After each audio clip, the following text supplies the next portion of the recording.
If Dunedin is on your list as one of the possible locations that you are thinking about moving to in the Tampa Bay area, then this video is for you because as it is one of the most competitive real estate markets in all of Tampa Bay, most people have a hard time understanding why the prices are so different here versus, say, Clearwater. So in this video, I'm going to break down exactly what makes Dunedin different from places like Palm Harbor, because honestly, you might not even necessarily need to be in Dunedin to get the lifestyle that you're looking for, and that's some of what we'll go over, because that's a major conversation we like to have with all of our relocation buyers before we even start looking at houses.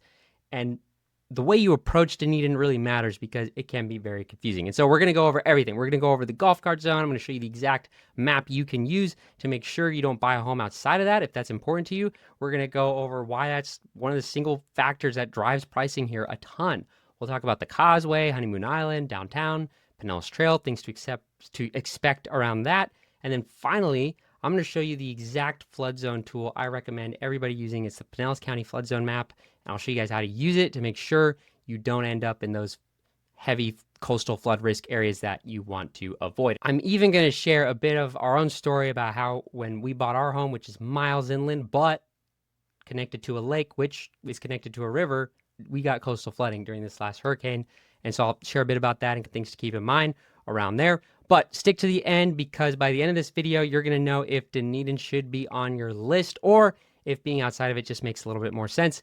Me and my wife, Aubrey, helped over 40 families relocate to Tampa Bay last year alone. And so when we put together this video, that was really just a combination of everything we heard from them and everything that we wish we had if we were making the move in 2026. All right, so we're going to start with talking about something that makes Dunedin exceedingly special and a very good reason to choose living specifically in Dunedin versus Palm Harbor or Clearwater, which are just outside of it.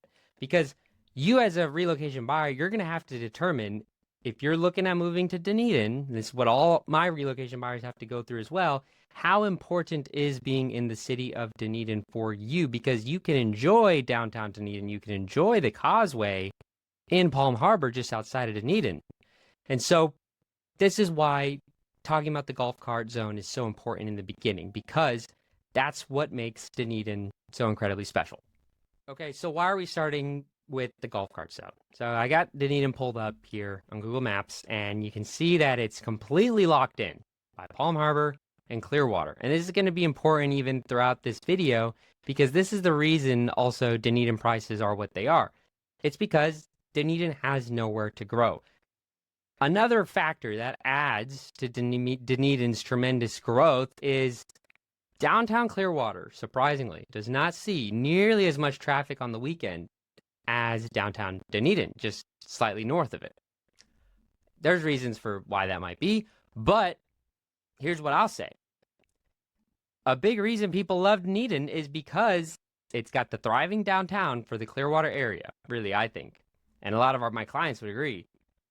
1, 2, this pretty much almost this whole city is accessible completely through golf cart, which is a big factor for a lot of people. People love it because people want to be able to get in their golf cart, go to the brewery, get a drink, go to the next brewery, get another drink, maybe check out the farmer's market, maybe go up to Honeymoon Island, go up to the Causeway, park your golf cart, go out, fish, get back in your golf cart, go home, maybe go to the Hammock Park, something like that. That's what people love to do in Dunedin. And so if that lifestyle that's you're saying, hey man, that's me, I want that, then Dunedin's the spot for you, because really you can get that in Dunedin.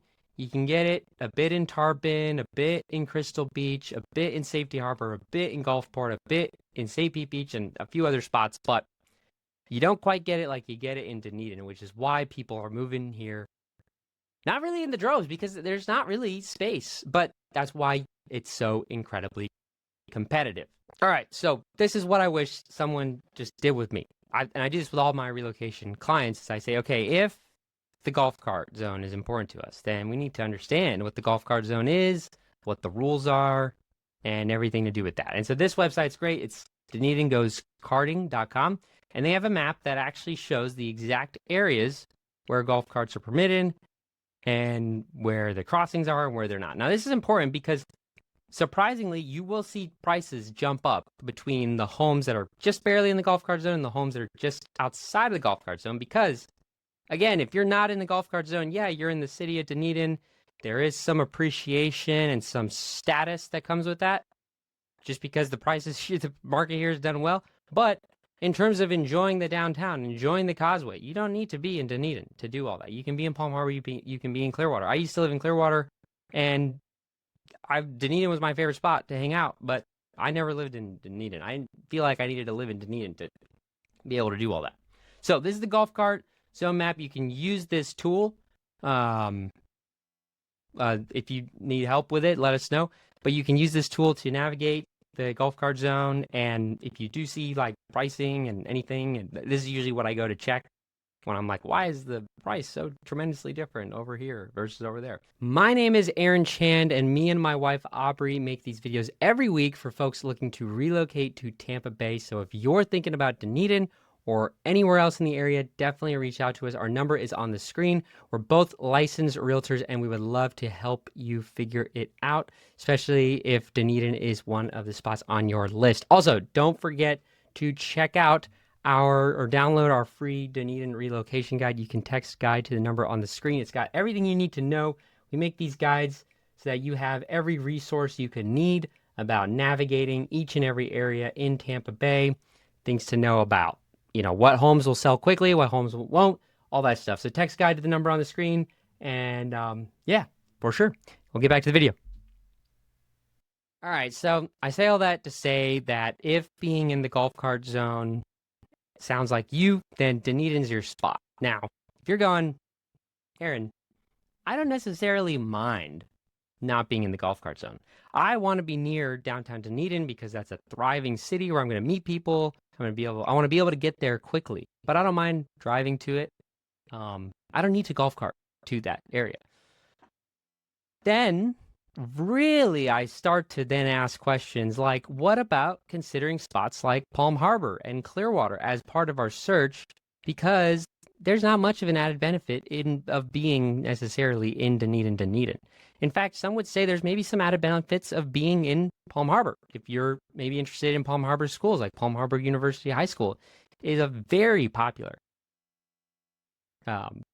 very well-rated public high school in Pinellas County, one of the top-rated schools in the county.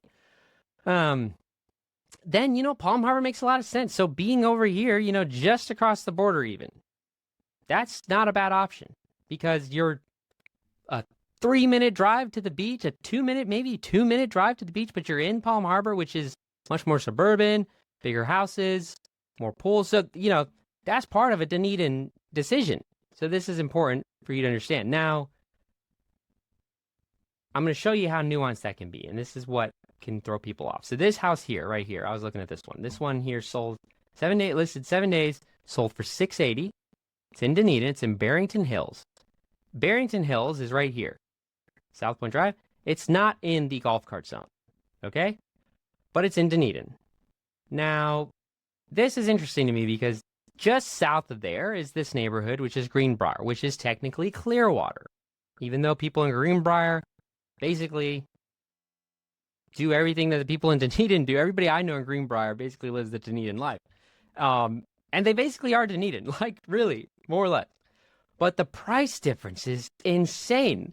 This is a home on a pond, which I had listed after it failed to sell with the previous list agent last year.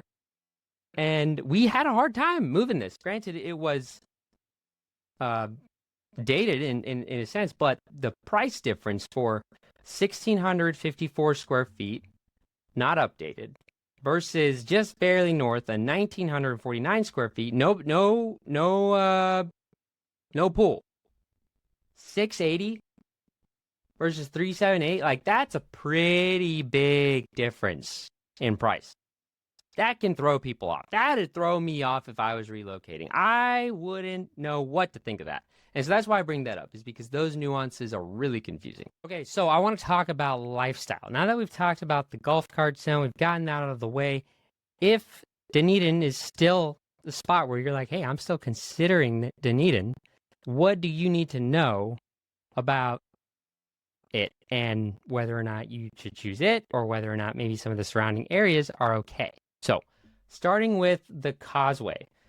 The Causeway is popular not just for folks in Dunedin. It's really a go-to spot for people in Palm Harbor, all the way up to even Tarpon, people in East Lake, people in Safety Harbor, and people in kind of the whole northern side of Clearwater, north of Gulf to Bay. Why is that? Well, as someone who used to live in countryside, I'll tell you this, driving from countryside down along Gulf to Bay, through downtown Clearwater, across, I don't even know what this is called, the causeway there, to the roundabout, go across the roundabout, park, get your stuff out, walk all the way down to the beach. By the time you're in the water, it's like an hour and a half. Never, ever, ever, I never ended up going. Like every now and then when someone visits from out of town, but really you don't want to go because it's just too much work. Now, Dunedin, or the Causeway, on the other hand, very different, okay?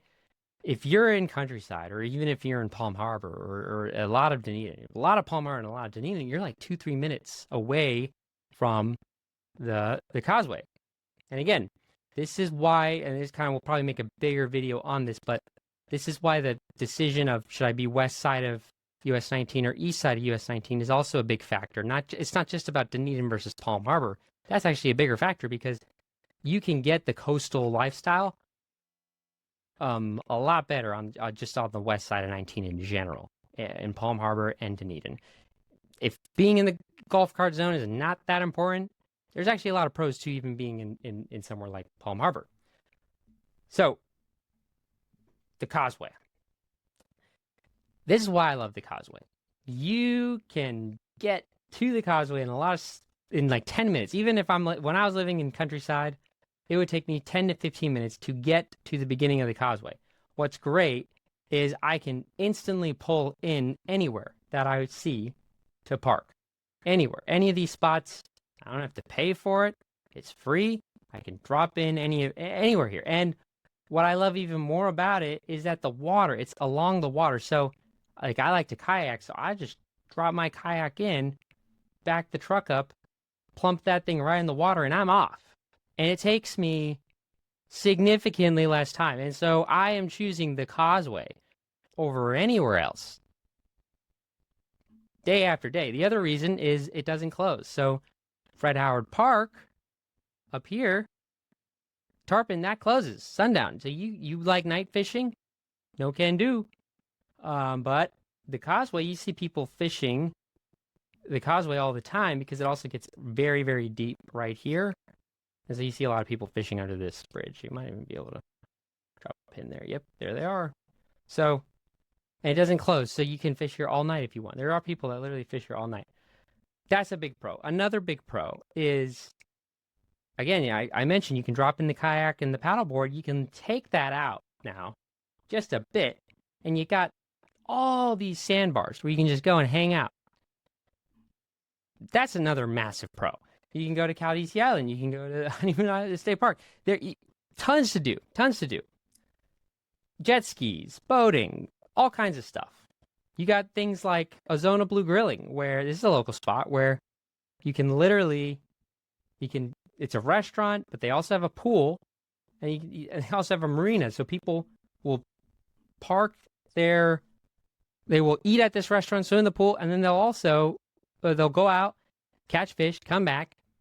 They'll cook the fish, then they'll eat the fish. Then you go sit by the pool, have a martini, have whatever it is you want, and it's a great day. It's a great time. So that lifestyle is really just kind of being near Dunedin. You don't necessarily need to be in Dunedin to get that. I just want to preference that. Okay, so now I want to talk about Honeymoon Island. We talked about the Causeway. Let's talk about Honeymoon Island. Honeymoon Island is a state park, so that's nice because not really any state park south of Clearwater Beach until you get to Fort DeSoto, which is my favorite beach, but that's very far away. So if you're over here, you're not going to go to Fort DeSoto. I never go to Fort DeSoto, every now and then. But I like it. It's pretty. That being said, Caladesi Island's a close second in terms of prettiest beach, in my opinion, in Tampa Bay. So this is a great win. You can take the ferry from Honeymoon Island to Caladesi Island. You can also, again, you can paddleboard or boat out there. And that's something else that you can do. So there's a lot to do. Honeymoon Island, things to keep in mind. There is a dog beach. It's one of the only really dog dedicated beaches in Tampa Bay. There's not many, so you have that there. It's beautiful. There's a lot going on. I've never really gone up north, but I've talked to clients who have like checked out North Point, Hog Island, and they say that it's like beautiful. It's like the Bahamas, but I really want to try it at some point. But yeah, it's beautiful up there. That's Honeymoon Island. You do need to pay every time. So that is one thing to keep in mind because it is a state park. You will need to pay a fee to go inside of the park, but you can get annual passes and they're fairly cheap. What I like about it is because it's a state park, there is no buildings. And so you don't see that commercial influence that you see in every single other Tampa Bay beach. All right, so from a map perspective, when it comes to downtown, the main thing you just kind of want to ask yourself is, how far do I want to be from the Causeway? How far do I want to be from downtown? Because downtown, more or less on the southern half of Dunedin Causeway, northern side. Hammock Park and the Dunedin Rec Center are located in the middle, and then you got the Pinellas Trail and the golf cart zones kind of connecting the two. Things to keep in mind, Hammock Park is beautiful, so being near Hammock Park is awesome.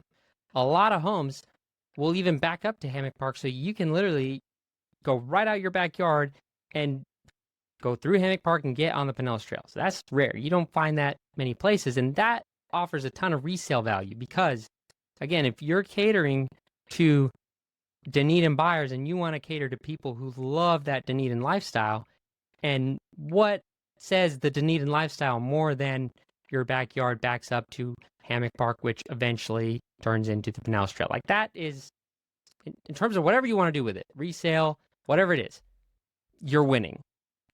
And so I say that to say that the main thing you kind of need to figure out is the Causeway or downtown. Like, which one do you want to be super near? If you're going to be downtown a ton, then being like walking distance to downtown is a huge pro. That being said, if you're kind of in the middle, honestly, I think that's a great spot to be because then you have Hammock Park and the Dunedin Rec Center in between the two, which they are surprisingly underrated. Like the Dunedin Rec Center has a splash park. It's got tons of stuff going on. I've heard great things about it. And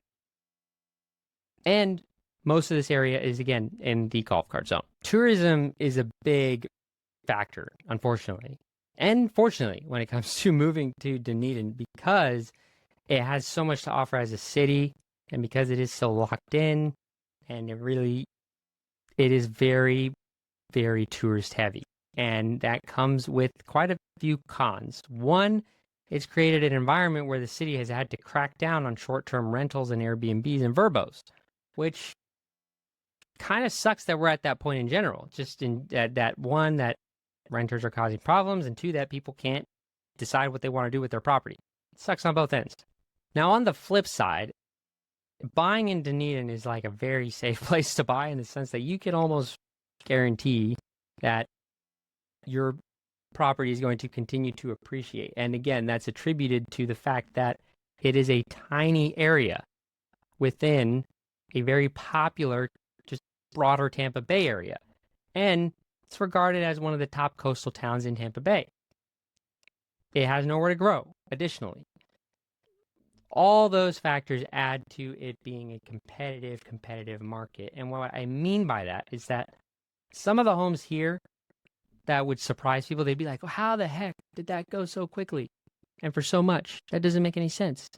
You'll see that in Dunedin. Like this home specifically on McFarland, beautiful home, mid-century. Wow, the terrazzo floors are stunning with the pool. This is like move-in ready. This is an amazing, amazing home. Sold in or went pending in 3 days for $825, but it's nothing crazy. Like it's only 2,000 square feet to go pending at $825 as a 3-2, just kind of randomly plopped in the center of Pinellas County is confusing. And so understanding the reasons as to why that is happening is good. So there are pros and cons to Dunedin being so popular. tourism related and real estate related. Anyhow, the real estate market in Dunedin is nuanced. And so to help kind of get a bit more clarity around it without taking up too much time, because I know this kind of typically bores people, but let me know if you want more of this content. I put together a bit of a report where I went and took the last 180 days of transaction data in Dunedin and just created a bit of like a more of a visual infographic. If you would like this, text guide to the number on the screen and we will send this to you completely for free. Final thing I want to talk about is flood zones, because I know that flood zones are a huge, huge topic when it comes to just moving to Florida in general. And like I said in my other video, kind of talking about St. Pete's flood zones, I really like to look at the elevation, because when I bought my house, I didn't realize that rivers and streams got coastal flooding until this past hurricane. And I got the coastal flooding. Thank God it wasn't our house, but you know, some of our neighbors, unfortunately, were we're not expecting to be flooded, and we're experiencing some minor flooding. So from seawater, and we live miles inland now, so it's surprising, and that's why I tell people that looking at the elevation is huge. And had I done that when I was looking to buy, I might have considered things differently, but I didn't know when we bought it. We do love our house, and so it's not a big deal. But looking at the elevation is a big factor. There is still quite a bit of Dunedin that you will see decent coastal flooding in. And, again, they rezone roughly every 5 years, so they zoned in 2021. We will be due soon, and I am curious to see what kind of happens with that. But best tool for this is the Pinellas County Flood Map website itself. Like, it's awesome. You can play around with it, but I like to show it to people because this is the best resource. The best resources, guys, are there for you already to help make your move to Tampa easier. So I'd rather just show you guys the tools than, I don't know, dance around the fact that these exist. All right, so bottom line, if that lifestyle where you can cruise around town, hit the breweries, the Pinellas Trail, if that's all important to you, then Dunedin is your spot. If you're cool with driving a few minutes to get that, there's plenty of options in Palm Harbor and Clearwater, where honestly you might get more house for your money. And Palm Harbor does have Palm Harbor University High School, which is a school that a lot of relocation buyers typically do gravitate towards. Anyhow, make sure you subscribe. We put out videos like this every week for folks looking to relocate to the Tampa Bay area, whether that be now or in a few years. We would love to hear from you. Feel free to reach out to us on the number. It's on our screen right now. But yeah, we'll see you next week.